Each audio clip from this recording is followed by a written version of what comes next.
चिन्तासन्तानहन्तारो यत्पादाम्बुजरेणवः श्रियानान्तानि चाचार्यां प्रणमामि मुहुर्मुहुः।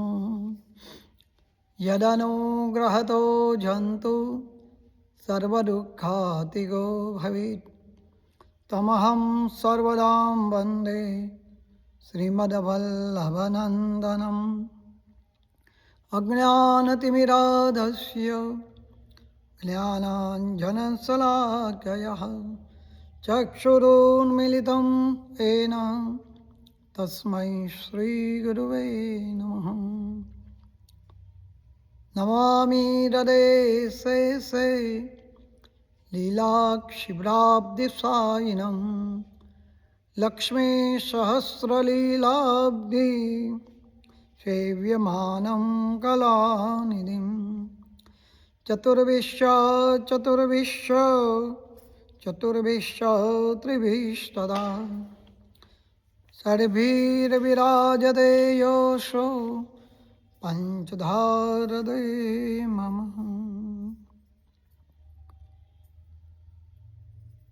सच्चिदानन्दरूपाय विश्वोत्पत्त्यादिहेतवे तापत्रयविनाशाय श्रीकृष्णाय वयं नमः। बर्हापीडं नटवरवपुः कर्णयो कर्णिकारं बिभ्रद्वास कनकगविशं वैजयन्ती च मालां।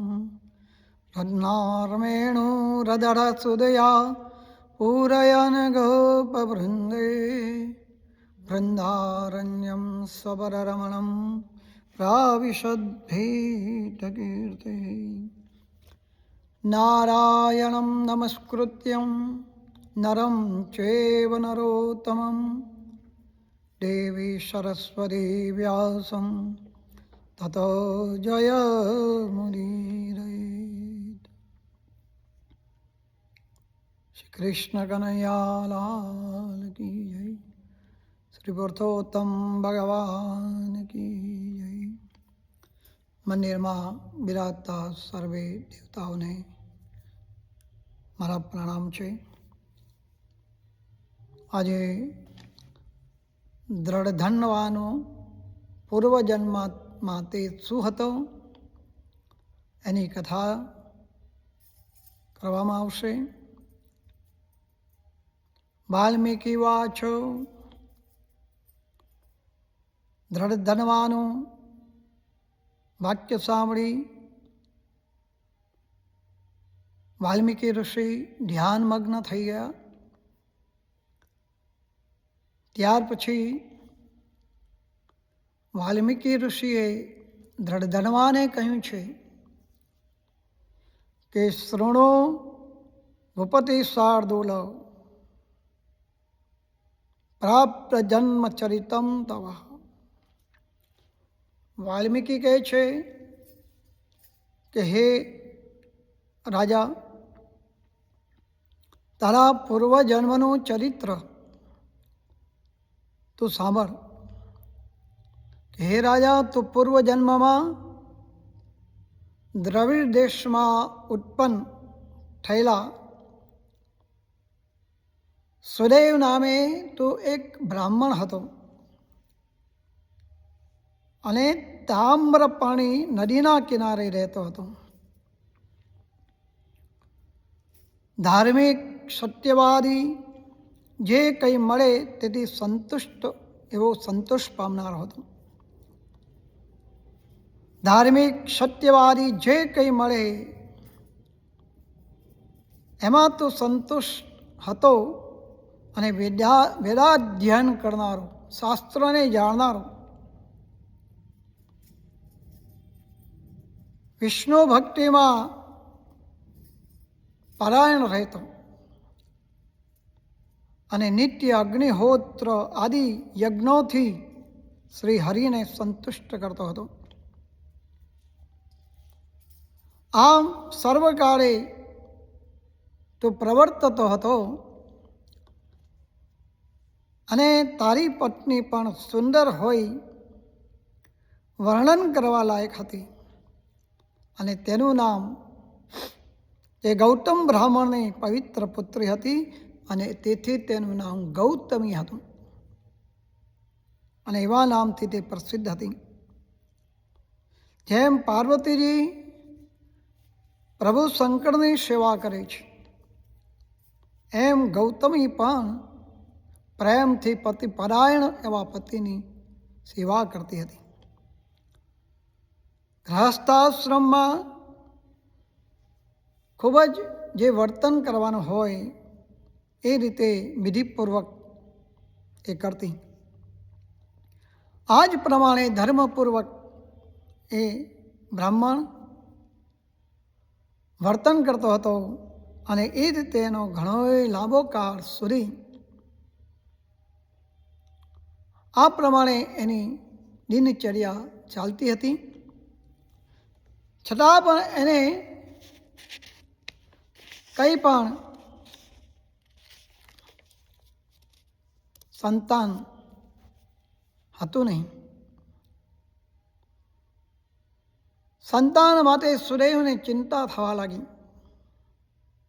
એક વખતે આ સુદેવ નામનો બ્રાહ્મણ પોતાના આસન ઉપર બેઠો હતો. પોતાની પત્ની એની સેવા કરી રહી હતી. આ વખતે ખેદ પામીને ગળગળા અવાજમાં તેણે પોતાની પત્નીને પ્રત્યે એવા વચનો કહ્યા છે કે હે સુંદરી, આ સંસારમાં પુત્રથી અધિક બીજું કંઈ નથી, અને પુત્ર સિવાય બીજું કંઈ સુખ નથી.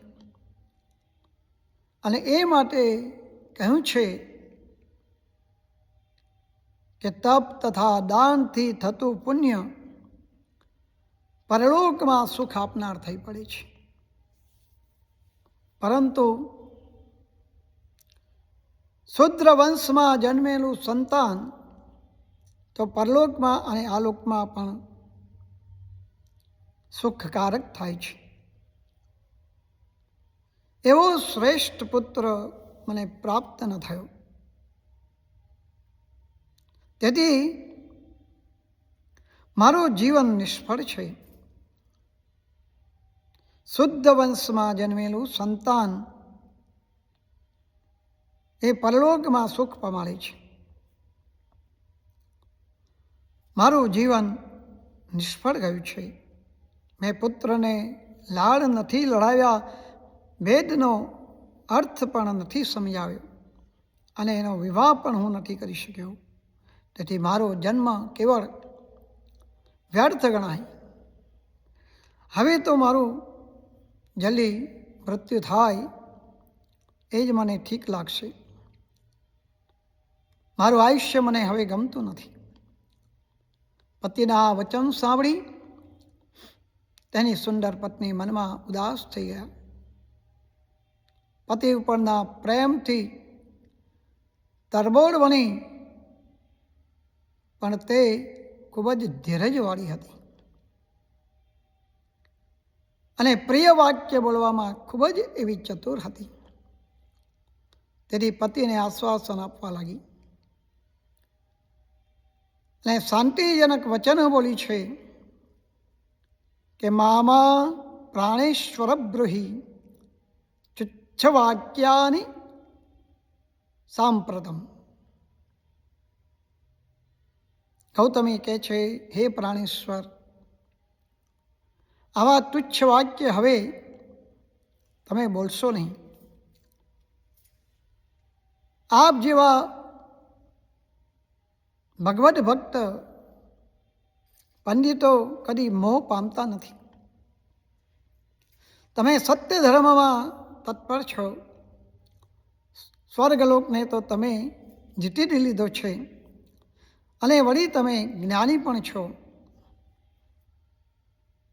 કે હે ઉત્તમ વ્રતવાળા, તમને પુત્રો વડે સુખની પ્રાપ્તિ કેમ થાય? શું તમે નથી જાણતા કે પૂર્વમાં ચિત્રકેતુ રાજા પુત્રના શોકથી તપી રહ્યા હતા. ખૂબ જ એવું તપ કર્યું. ત્યારે નારદ અને અંગિરા ઋષિ આવી તેને શોક સાગરમાંથી સારી રીતે તાર્યો હતો. તેમજ દુષ્ટ પુત્ર વૈનને લીધે અંગરાજાને રાત્રિના સમયે જંગલમાં જતા રહેવું પડ્યું હતું. તેથી એ જ પ્રમાણે હે સ્વામી, તમને પણ કોઈ એક દુષ્ટ સંતાન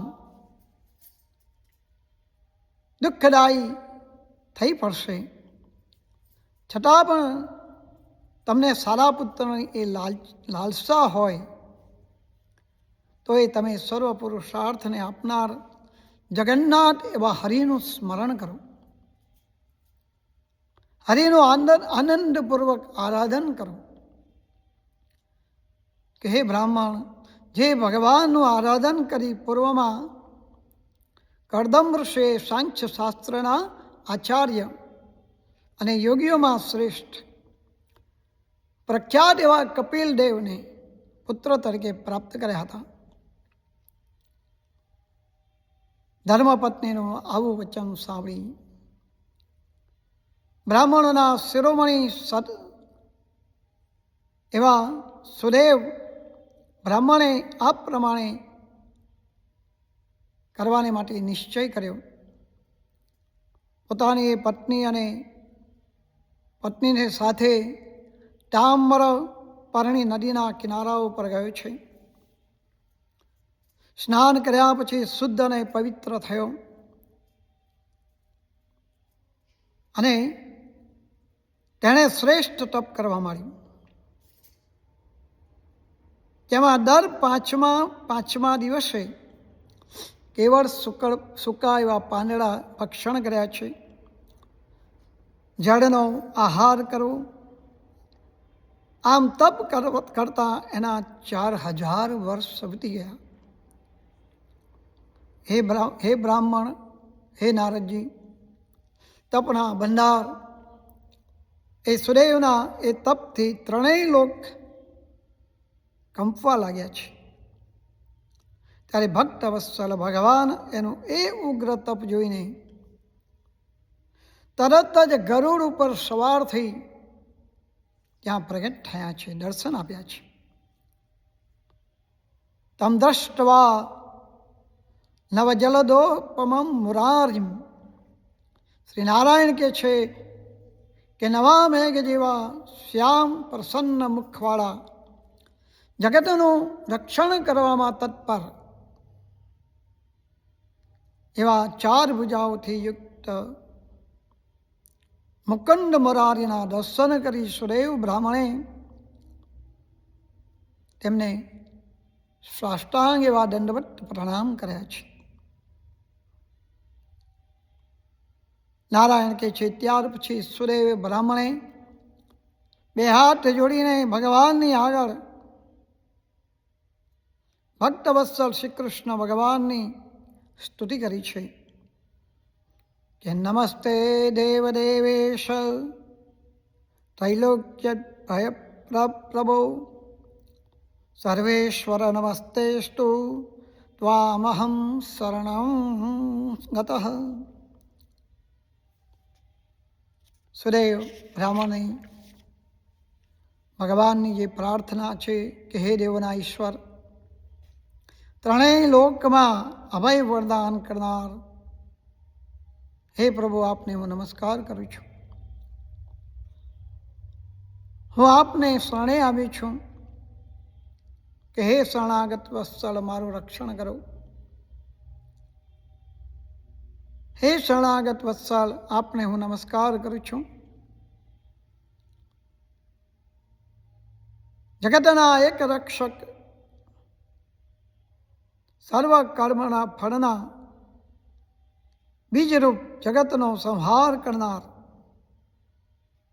તેજસ્વીમાં તમે શ્રેષ્ઠ છો. એવા વાસુદેવ આપ શ્રી કૃષ્ણને હું વંદન કરું છું. જગતના પ્રભુ સ્તુતિ કરવા હું જરાય સમર્થ નથી, તો હે જનાર્દન, હું અલ્પબુદ્ધિ મૂઢ મનુષ્ય છું. આપની સ્તુતિ કેવી રીતે કરી શકું? વાલ્મીકી કહે છે કે દ્રઢ ધનવાને વાલ્મીકી ઋષિ કહે છે કે હે બ્રાહ્મણ, હે દ્રઢ ધનવા, બ્રાહ્મણ સુદેવ પરમાત્માની આવી સ્તુતિ સાંભળી અને ભગવાને તેની સ્તુતિ સાંભળી અને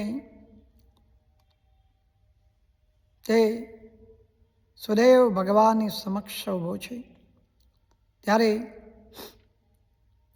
શ્રી હરિ મેઘ જેવા ગંભીર અવાજે એવું વાક્ય બોલ્યા છે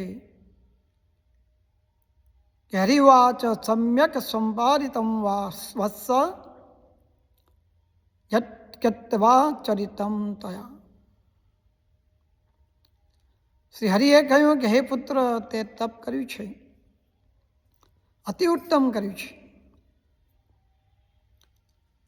તારા તપથી હું સંતુષ્ટ થયો છું અને તેથી હું તને એ આપીશ કે જે તું માગીશ. આવું મહાન કર્મ પહેલા કોઈએ પણ કર્યું નથી. સુદેવ કહે છે, હે નાથ, હે દયાના સાગર, હે પુરુષોત્તમ, જો આપ મારી પર પ્રસન્ન થયા હો તો મને સારો એવો એક પુત્ર આપો.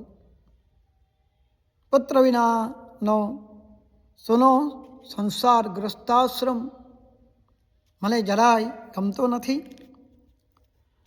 બ્રાહ્મણનું વચન સાંભળી ઈશ્વર શ્રી હરિ બોલ્યા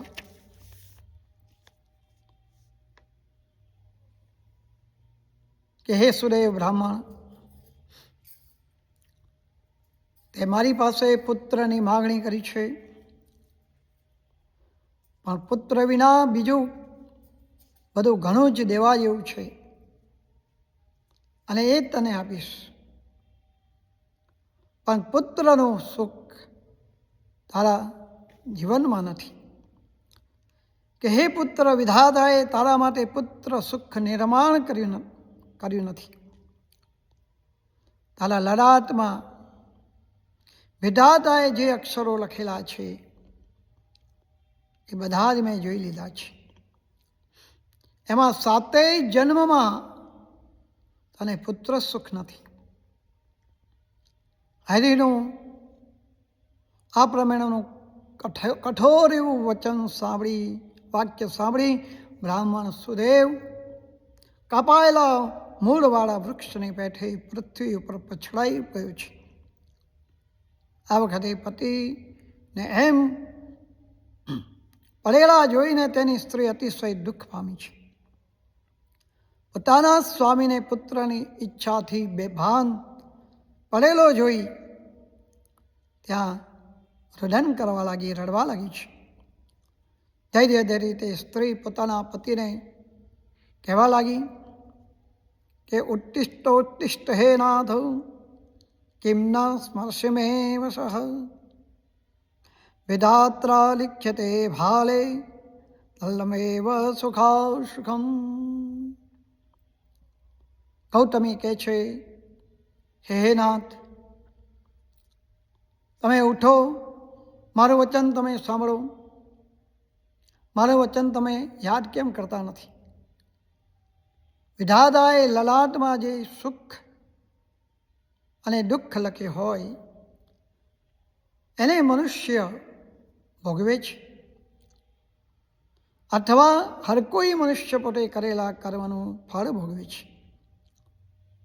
તેમાં લક્ષ્મીપતિ ભગવાન શું કરે કે જેમ મરણ સુધી પહોંચેલા મનુષ્યને આપેલું ઔષધ કોઈ પણ દવા વ્યર્થ જાય છે, એમ ભાગ્યહીન મનુષ્યએ કરેલો ઉદ્યમ વ્યર્થ જાય છે. જેને દેવ અનુકૂળ હોતું નથી એનું બધું વ્યર્થ થાય છે. યજ્ઞ, દાન, તપ, સત્ય, વ્રત કરવા પણ શ્રી હરિનું સેવન સર્વ વેદોમાં શ્રેષ્ઠ છે. એના કરતાં પણ દેવનું બળ અધિક છે, આજે સાબિત થયું છે. તો હે બ્રાહ્મણ, બધાય પર વિશ્વાસ છોડી કેવળ દેવને વળગી રહી જલ્દી ઊભા થઈ જાઓ. શ્રી હરિનું શું કામ છે? તીવ્ર શોકવાળા ગૌતમીના વચન સાંભળી ગરુડને ગભરાટ થયો, ધ્રુજવા લાગ્યો. તેણે વિષ્ણુ ભગવાનને કહ્યું છે કે હે હરિ, આ બ્રાહ્મણ પત્ની શોક સાગરમાં ડૂબેલી છે અને બ્રાહ્મણ પણ આંખમાંથી ચોઝાર આંસુ સારતો બેભાન થઈ રહ્યો છે. તેને આપ જો, છતાં પણ હે પ્રભુ, આપની દયા આજે ક્યાં ગઈ છે? કે હે દયા સિંધો, તમે બ્રહ્માનિષ્ઠ ભક્તાના એવા બ્રહ્મનિષ્ઠ દેવ ગણાવો છો, છતાં પણ આપનો ધર્મ હમણાં ક્યાંય જતો રહ્યો છે. આપના ભક્તની હથેળીમાં તો ચારેય પ્રકારનું મુક્તિ રહેલી છે, છતાં પણ ઈશ્વરીયની વાત છે કે આપના ભક્તો આપની ઉત્તમ ભક્તિને છોડી બીજું કંઈ પણ ઈચ્છતા નથી. એવા ભક્તોની આગળ આઠેય સિદ્ધિઓ દાસી થઈ રહેલી હોય છે. આવું તમારા આરાધનનું મહાત્મય બધે પ્રખ્યાત છે. તો આ બ્રાહ્મણની પુત્ર સંબંધી ઈચ્છા પૂરી કરવામાં આપને કેટલો સમય લાગે, કેટલો પરિશ્રમ કરવાનો છે? કોઈ માણસ સાથીનું દાન કરી રહ્યો હોય એને અંકુશ આપવામાં શું પરિશ્રમ થવાનું છે? છતાં પણ આપ આને જો પુત્ર નહીં આપો તો હવે પછી આપના ચરણ કમળને કોઈ પણ સેવન કરશે નહીં. આપનું આશ્ચર્ય, આ સામર્થ્ય તો હર કોઈ કાર્ય કરવાને માટે અથવા નહીં કરવા પણ પ્રખ્યાત થયું છે, છતાં પણ આપ આને જો પુત્ર નહીં આપો તો હે નાથ, આ બ્રાહ્મણને હર કોઈ પ્રકારે દુઃખ થશે.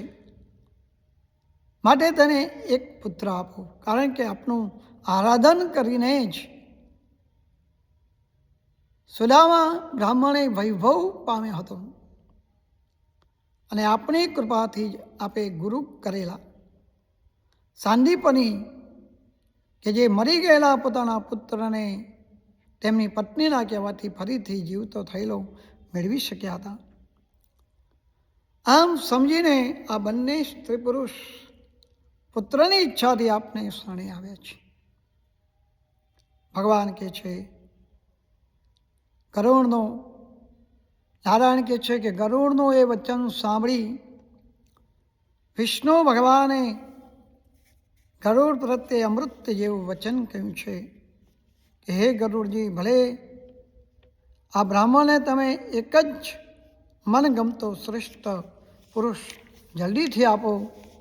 શ્રી હરિનું પોતાને અનુકૂળ એ વચન સાંભળી ગરુડજી મનમાં અત્યંત હર્ષ પામ્યા છે.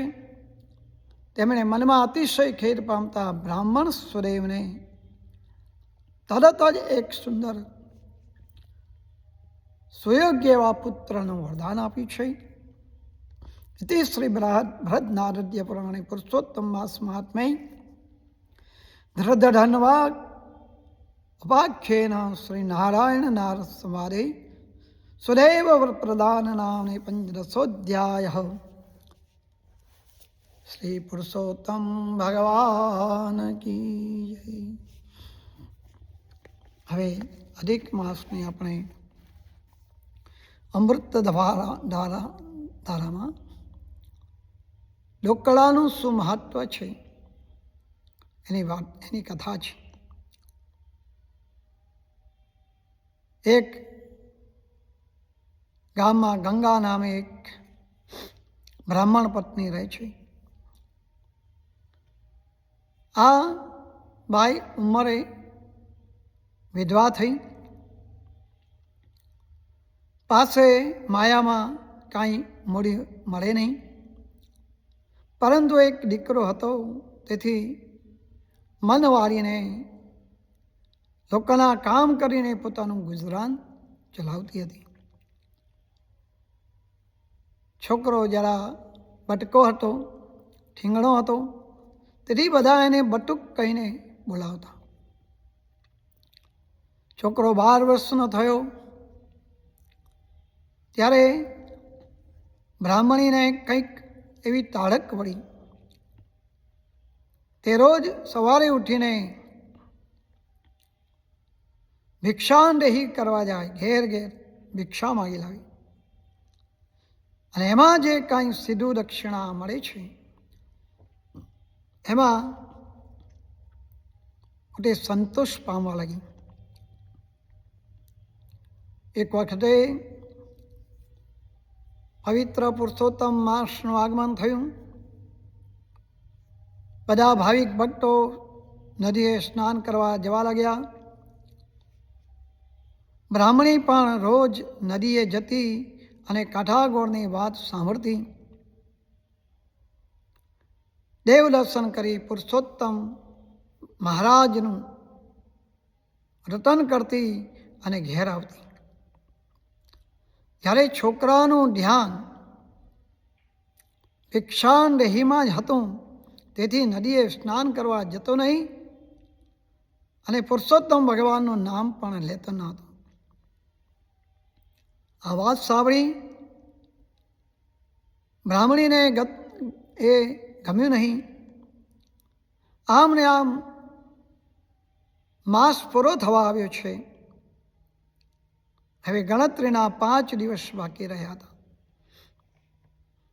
આથી તેને બ્રાહ્મણીએ પોતાના દીકરાને, પોતાના છોકરાને કહ્યું કે બેટા, લોટ માગવાને માટે ઘણા દિવસો છે, હવે હરિનું કંઈક ધ્યાન કર. હવે આ આખો ધર્મનો મહિનો જવા બેઠો છે, માટે તને ભગવાનનું નામ લેવાનું કેમ સૂઝતું નથી? બને તેટલો ધર્મ કરું કે બેટા, હજુ પણ દિવસો બાકી છે, તો તું રોજ સવારે નદીએ સ્નાન કરવા જા અને એક ટાણું કરી પુરુષોત્તમ ભગવાનની ભક્તિ કર. કહ્યું છે ને કે હાથે તે સાથે. દીકરાએ માની શિખામણ માથે ચડાવી છે. બીજા દિવસે સવારે વહેલો ઉઠ્યો છે, નદીએ સ્નાન કરવાને માટે ગયો. સ્નાન કર્યા પછી તે પાછો આવતો હતો. એવામાં યાદ આવ્યું કે તળાવની પાસે એક જૂનું પુરાણું શિવાલય છે, અને ત્યાં શિવાલયમાં શિવજીને જળ ચડાવીને આવું. એ તો જળ ભરેલો લોટો લઈ સીધો શિવાલયમાં ગયો છે. એ મંદિરના ગભારાની આગળ ચોકમાં તેને કંઈક ભાસ થયો છે. તેણે જોયું તો ખરેખર ભગવાન શંકર અને પાર્વતીજી સોગઠાબાજી રમી રહ્યા હતા. બાજી ઘણી રસાકસી ભરી હતી. રમતા રમતા ભગવાન બોલી ઉઠ્યા કે હું જીતી ગયો. પાર્વતીજી કહે છે, ના, હું જીતી છું. બંને આમ હાર જીત માટે ઝઘડવા લાગ્યા. આ દરમિયાન બટુક અંદર જઈ જળ ચડાવીને પાછો આવ્યો. એવામાં શંકર ભગવાનની નજર એની ઉપર ગઈ, આ બટુક ઉપર ગઈ. બટુક બ્રાહ્મણ એને બોલાવ્યો, એટલે તેને પાસે બોલાવીને ભગવાને શંકરે કહ્યું કે બટુક, સાચું બોલજે, અમારા બેમાંથી કોણ જીત્યું અને કોણ હાર્યું? બટુક ઘણો ચાલાક હતો. તેણે મનમાં વિચાર કર્યો કે સ્ત્રીના વખાણ કરીએ ને તો સ્ત્રી ખુશ રહે છે, અને અહીંયા માતાજીના વખાણ કરીશ તો મને થોડોક લાભ થશે. આમ વિચારી બટુકે કહ્યું, માતાજી જીત્યા છે અને પિતાજી હાર્યા છે. પોતાની જીત સાંભળી પાર્વતીજી ને ખુશીનો પાર ન રહ્યો. બટુક ઉપર પ્રસન્ન થયા છે. હરખમાં તેમણે 2 રત્નો બટુકના હાથમાં મૂક્યા છે. રત્નો લઈ હાથમાં આવતા બટુક પરવારમાં પણ ત્યાં ન રોકાતા પોતાના ઘરને રસ્તે જવાને માટે નીકળ્યો છે. થોડું ચાલ્યો હશે, રસ્તામાં નદી આવી એટલે લોટામાં જળ ભરવાને માટે ગયો તો હાથમાં રહેલા એ 2 રત્નો પાણીમાં પડી ગયા. જ્યાં પડ્યા ત્યાં તેણે બધું શોધ કરી, પણ વહેતા પાણીમાં એને એ દેખાયા નહીં. એટલે ભાગ્યના નહીં હોય એટલે હાથ લાગ્યા નથી. એમ રડતો રડતો એ ઘેર આવ્યો અને માતાને બધી વાત કરી છે. બ્રાહ્મણે કહે, બેટા તારું ભાગ્ય ઘણું મોડું છે. હાથમાંથી રત્નો પડી ગયા, એમાં તારો કોઈ દોષ નથી. ભાગ્યમાં લખ્યું હોય અને એટલું જ મળે છે. બીજે દિવસે પણ બટુક નદીએ સ્નાન કરવાને માટે જળ ચડાવવાને માટે સ્નાન કરીને જળ ચડાવવાને માટે શિવાલયમાં ગયું છે. શંકર પાર્વતી રોજની જેમ સોગઠાબાજી રમી રહ્યા હતા. આ વખતે ખૂબ જ રમતમાં તલ્લીન થઈ ગયા હતા. એટલે બટુકના મનમાં થયું કે જો હમણાં મને પૂછશે તો માતાજી જીતા છે એવું જ કહીશ. એટલે તેણે આજે પણ માતાજી તરફથી કંઈક મળશે. ભગવાને બાજુમાં માથું ઊંચું કર્યું અને બટુકને જોયું. તેને પાસે બોલાવીને કહ્યું કે હે બટુક, સાચું કહેજે આજે કોણ જીત્યું લાગે છે? માતાજી જીત્યા છે અને પિતાજી હાર્યા છે, આમ બટુક બોલ્યો. ભગવાનને બટુક ઉપર ઘણો જ ગુસ્સો આવ્યો છે, પણ પાર્વતીજી બટુક ઉપર ઘણા જ પ્રસન્ન હતા. તેથી તેઓ બટુકને કંઈ કરી શક્યા નહીં. અરે પાર્વતીજીએ કાનની ઝાલ બટુકને ભેટમાં આપી છે. બટુકે ભેટની વસ્તુઓ સાચવીને ઘેર લઈ ગયો છે અને બ્રાહ્મણી એ તેને ધારી ધારીને જોવા લાગી. સરસ મજાનું ઘરેણું હતું, પરંતુ પોતે વિધવા હતી એટલે પહેરાઈને એથી તેને સોનીને ત્યાં વેચી દેવાને માટે વિચાર કર્યો છે.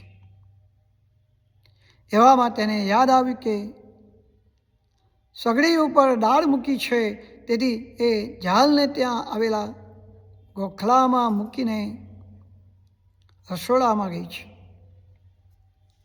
બરાબર આ જ વખતે એક પાડોશણ ઉછીનો ગોળ લેવાને માટે આવી છે. ઘરમાં આવી અને નજર પેલી ઝાલ ઉપર પડી છે. એટલે ગોખલામાંથી રસોડામાં ન જતા એ ઝાલ ગોખલામાંથી ઉઠાવીને ગુપચુપ અને એ પોતાને ઘરે જતી રહી છે. થોડી વાર એ બ્રાહ્મણી રસોડું સંભાળી બહાર પરસાળમાં આવી છે અને ઝાલ લેવા ગોખલામાં હાથ નાખ્યો તો ઝાલ મળતી નથી. અને તે અચંબામાં પડી ગઈ કે આ શું આશ્ચર્ય છે! એકાએક આ ઝાલ ક્યાં ઉડી ગઈ? ઘડી પહેલાં મારા હાથે મેં મૂકી હતી, એકદમ ગુમ થઈ ગઈ. કેવું આશ્ચર્ય! અહીંયા કોઈ આવ્યું નથી તો પછી જાય ક્યાં? તેને ક્યાં ખબર હતી પડોશણ આવીને ગઈ? તેણે આખું ઘર ફેંદી વળ્યું, પણ ઝાલ ઘરમાં હોય તો મળે ને. એ તો ક્યારની પડોશરની પેટીમાં પુરાઈ ગઈ છે. બ્રાહ્મણી પસ્તાવો કરવા લાગી કે મારું ભાગ્ય જ મોડું છે એટલે આવું થાય છે. કાલે છોકરાએ રત્નો ખોઈ નાખ્યા, આજે મેં ઝાલ ખોઈ નાખી. હવે ભગવાનનું જે બે ભગવાનને ગમ્યું તે ખરું. છોકરાને જ્યારે આ ખબર પડી ત્યારે તેને જરાય રંજ થયો નથી. ભાગ્ય પાંસરું ન હોય ત્યારે આવું જ થાય છે. ત્રીજે દિવસે પણ બટુક રોજના નિયમ પ્રમાણે નદીએ સ્નાન કરી અને જળ ચડાવવા માટે શિવાલયમાં ગયો છે. આજે પણ સોગઠાબાજીની રમત ચાલી રહી છે. થોડી વારે બટુકને પૂછ્યું કે આજે તને કોણ જીતેલું દેખાય છે? આજે બટુકનું મન ફર્યું હતું.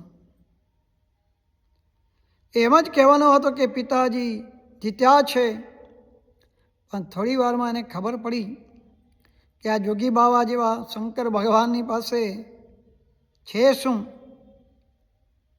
એમની પાસે કશુંય નથી અને નાકનો માતાજીનો ગુસ્સો સહન કરવો પડશે. આમ વિચારી તેણે ફરીથી પાછું એમ કહ્યું કે માતાજી જીત્યા છે. પાર્વતીજીએ આજે બટુકને લાલ માણેકનો એવો હાર આપ્યો.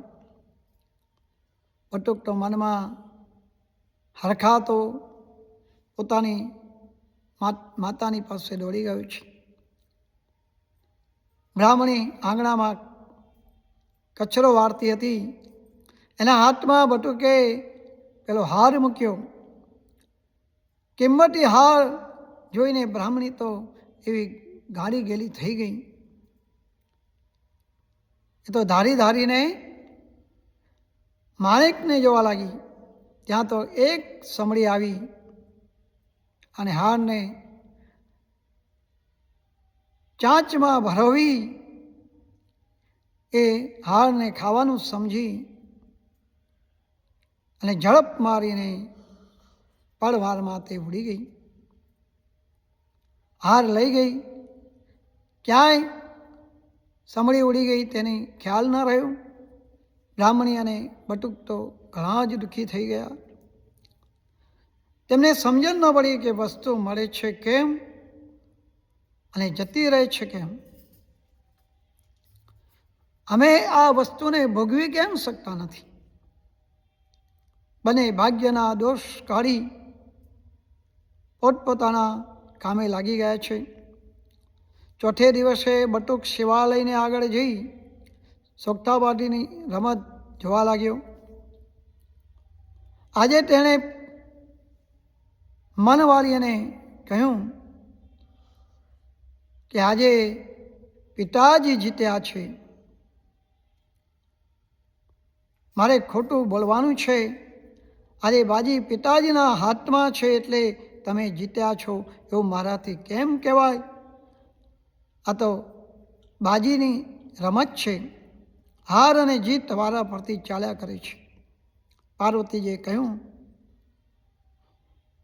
કે મને હસવું એટલા માટે આવે છે કે જોગી પાસે શું છે કે તને રાજી કરશે? હું તો ખુશ થઈને કિંમતી વસ્તુ તને ઝડપથી આપતી હતી. એમની પાસે મોટી આશા રાખીને તે પિતાજી જીતા છે એમ કેમ કહ્યું? બટુકે કહ્યું મારે એવું કાંઈ નથી. હું તો ઢોકળો મળે ને તો પણ ખુશ થાઉં. આ સાંભળીને શંકર ભગવાને જટામાંથી એક ઢોકળો કાઢી બટુકના હાથમાં મૂક્યો છે. બટુકને એની ઈચ્છા પ્રમાણે મળ્યું હતું. તેથી તે ઉઠીને જવા લાગ્યો ત્યારે ભગવાને કહ્યું, એ છોકરા, તું અહીંથી ગામને દરવાજે પહોંચે ને એટલે સામે પ્રથમ જે વસ્તુ મળે એ તું વેચાતી લઈ લેજે. તારે આ એક ઢોકળાની એ વસ્તુ લેવાની અને આ ઢોકળાનું દેવત ઘણું છે અને તને ઘણો જ લાભ આપશે. કેટલીક વાર નાની વસ્તુ પણ બહુ જ મોટો લાભ આપી જાય છે. છોકરો બટુક હરખભેર ઘર તરફ જવા માટે નીકળ્યો છે. રસ્તામાં દરવાજામાં ગયો હશે ને ત્યાં સામે જ એક માછણ ટોપલામાં માછલી લઈને નીકળી વેચવાને માટે. માછલા વેચીને ગુજરાન ચલાવતી તેણે માછલી વેચવા માંડી. પ્રથમ આ માછણ સામે આવી એટલે બટુકે કહ્યું, ભાઈ મને એક ડોકડાની માછલી આપ. આમ કહી પેલો ડોકડો માછણને આપ્યો. માછણે એક મોટી માછલી બટુકને આપી છે. બટુકને બટુકે કપડામાં વીંટીને એને ઘેર લઈ ગયો. બ્રાહ્મણી કહે છે, બેટા આજે શું લાવ્યો છે? બટુકે પેલી માછલી બતાવી. એટલે બ્રાહ્મણી તેની પર ખૂબ જ ક્રોધે ભરાઈ છે અને માછલીને ફેંકીને ઘા કર્યો છે. બટુકે ઘા કરીને માછલી ફેંકી અને થોડી દૂર જઈને તે પડી છે, તરફડવા લાગી છે. બટુક નાવા બેસી ગયો છે.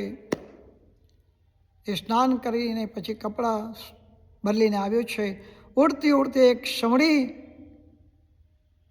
જ્યાં માછલી પડી હતી ત્યાં આવી અને તેની ચાંચમાં જે માણેકનો હાર હતો. બ્રાહ્મણીએ હાર ઓળખી લીધો, પણ એ સમડીની ચાંચમાં હતો. એટલે હાથમાં સી રીતે આવી. એટલે તેણે છોકરાને કહ્યું, બટુક ઝાલ ઝાલ. સમડીની ચાંચમાં માણેકનો હાર છે, માટે દોડીને તું ઝાલ. આમ એના શબ્દો હતા. બ્રાહ્મણી ઝાલ ઝાલ બોલી. ત્યાં પડોસણ જે ગોળ લેવા માટે આવી હતી અને ઝાલ જોવામાં આવતા ઉઠાવી ગઈ હતી. એ ઝાલ ઝાલ સાંભળી એટલે એના પેટમાં તેલ રેડાયું. એના મનમાં થયું કે બ્રાહ્મણીને હવે ખબર પડી ગઈ છે કે જે ઝાલ છે એ મેં ચોરી છે, એટલે એ મને આખા ગામમાં ફજેત કરશે, માટે ઝાલ લાવીને આંગણામાં નાખી દઉં. આમ વિચાર કરીને તે ડાબડી જે ઝાલ રાખેલી હતી અને કોઈ ના દેખે એવી રીતે બ્રાહ્મણીના ઘરના ઉંબરા ઉપર મૂકીને તે ઘરમાં જતી રહી. આ વખતે મા દીકરો સમડીને પકડવાને માટે દોડ્યા હતા. ઘરે પહોંચે પહેલાં સમડીએ હારને ત્યાં નાખી અને માછલી ચાંચમાં જોરથી પકડી હતી. આ માછલી પેલા 2 રત્નો ગળી ગઈ હતી. જે રત્નો પાર્વતી માતાએ પ્રથમ બટુકને ભેટ આપ્યા હતા. એ માછલી તે સમડીએ જોરથી એમાં ચાંચ મારી એટલે એમાંના 2 રત્નો નીકળીને જમીન ઉપર પડ્યા અને સમડી માછલીને લઈને ત્યાંથી જતી રહી. બ્રાહ્મણી તો આ બધી જ ભગવાનની લીલા જોઈ આશ્ચર્ય પામી ગઈ.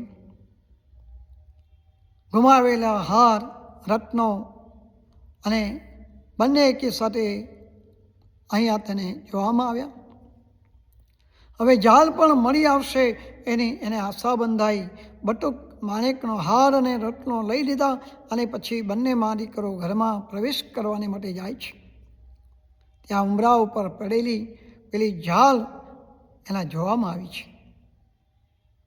મા દીકરાને હવે એટલો બધો આનંદ થયો છે કે તેની સીમા ન રહી. પ્રભુ કૃપા વગર, ભાગ્યની પ્રબળતા વગર ખવાયેલી વસ્તુ સાંપડતી નથી. અને એવું હવે તેને સમજાવ્યું છે. ત્યારથી મા દીકરો સુખરૂપ દિવસો પસાર કરે છે. આ બધો જ પવિત્ર પુરુષોત્તમ માસ સ્નાન કરવાનો પ્રતાપ હતો. પુરુષોત્તમ ભગવાનના વ્રતનો પ્રભાવ હતો. વ્રતની પૂર્ણાહુતિ થતાં બ્રાહ્મણીએ પુરુષોત્તમ ભગવાનનું વ્રતનું ઉદ્યાપન કર્યું અને એટલા બધા પૈસાના વાપર્યા અને ગામમાં તેની વાહ વાહ બોલાવા લાગી. લખ્યા લલાટે હોય જે વિધાતાએ લેખ, એના ઉપર કોઈ પણ ન મારી શકે મેઘ. ભોળા શંકર ભગવાનનો જે દોકડો જેમ મા દીકરાને ફળ્યો છે, એમ પુરુષોત્તમ ભગવાન સૌ ભાવિકોને ફળજો અને સર્વ પર પુરુષોત્તમ ભગવાનની ખૂબ જ એવી કૃપા રહે એવી ભગવાનને પ્રાર્થના. બોલો શ્રી પુરુષોત્તમ ભગવાન કી જય. શ્રી કૃષ્ણ કનૈયા લાલ કી જય. કુંજમાં બિરાજે ઘનશ્યામ રાધે રાધે, કુંજમાં બિરાજે ઘનશ્યામ રાધે રાધે, શ્યામ રાધે રાધે ઘનશ્યામ રાધે રાધે, શ્યામ રાધે રાધે ઘનશ્યામ રાધે રાધે, કુંજમાં બિરાજે ઘનશ્યામ રાધે રાધે, કુંજમાં બિરાજે ઘનશ્યામ રાધે રાધે, શ્યામ રાધે રાધે ઘનશ્યામ રાધે રાધે, શ્યામ રાધે રાધે ઘનશ્યામ રાધે રાધે, કુંજમાં બિરાજે ઘનશ્યામ રાધે રાધે, કુંજમાં બિરાજે ઘનશ્યામ રાધે રાધે. શ્રી કૃષ્ણ કનૈયા લાલ કી જય. શ્રી ગિરિરાજ ધારણ કી જય. શ્રી દ્વારિકાધીશ કી જય. શ્રી શ્યામ સુંદર શ્રી યમુને મહારાણી કી જય. શ્રી પુરુષોત્તમ ભગવાન કી જય. ગજાનન ગણપતિ મહારાજ કી જય. પવન સુત હનુમાન કી જય. ઓમ નમઃ પાર્વતી પદય હર હર મહાદેવ હર. સર્વને જય શ્રી કૃષ્ણ.